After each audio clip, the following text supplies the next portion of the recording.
Euroopa Liidu toetusvahendeid on kasutanud ka Eesti ettevõtted. Täna läheme ja uurime ning piilume Sunoraki kardinate vahelt, mismoodi siin majas on euroraha äri edendamiseks kasutatud.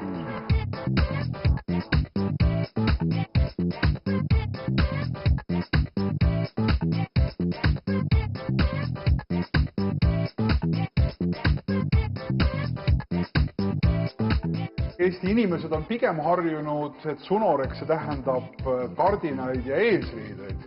Õmblusmasinate asemel oleme me hoopis aga puutöökojas. Miks? No tanki kaubamärk ja selle kaubamärgi all tehtavad liuguksed ja kapisüsteemid, garderoobisüsteemid on tegelikult juba 10 aastat Sunoreki oluline osa. Et võib isegi öelda, et kui tänasel päeval eksport on üks tähtsamaid valdkondi nii Sunorekile kui Eesti riigile, siis kokku võib öelda, et eksport on kasvanud viimase 3 aastaga 3 korda.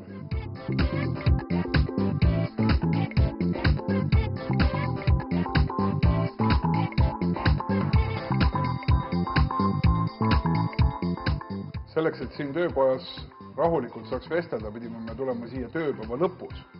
Kui suure panuse on Euroopa erinevatest fondidest saadud abi osutanud selleks, et siin päevasel ajal tõesti on lärmakas ja käib töö? Euroopa fondide abi on, kui rahas rääkida, siis see on umbes suurusjärgus 3 miljonit krooni. Et sellest põhiline osa on läinud tegelikult seadmepargi uuendamiseks, nagu me siin just vaatasime, et väga kaasaegne tehnoloogia, mis võimaldab toota efektiivsemalt, kliendisõbralikumalt, et klient saaks kiiremini oma soovitud kauba kätte.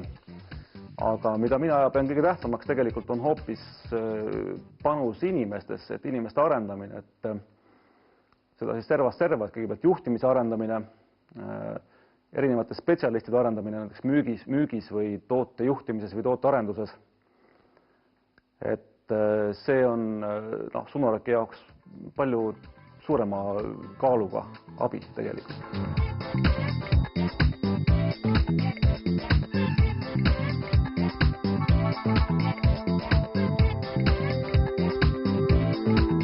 Euroopa Liidu fondide rahadega on Sunorekil soetatud või nende rahade abil on soetatud siia see masin. Kuidas te seda omavahel Sunorekis kutsute või nimetate?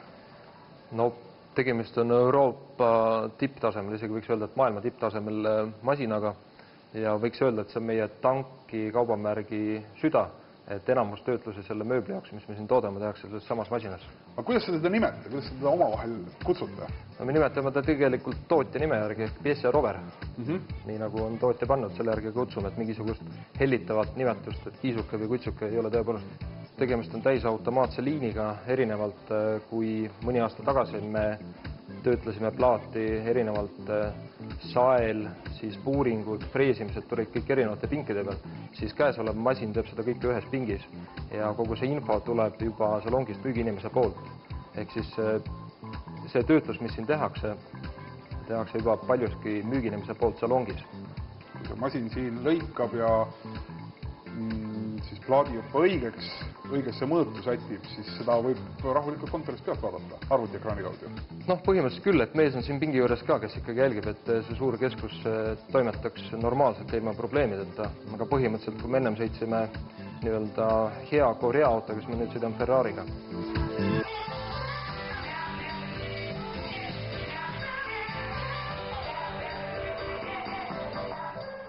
Just nendes ruumides, kus me oleme siin praegu, ehk tootmisruumides ja loomulikult siis müügiruumides, teatakse kõige paremini, mis Eesti majanduses toimub.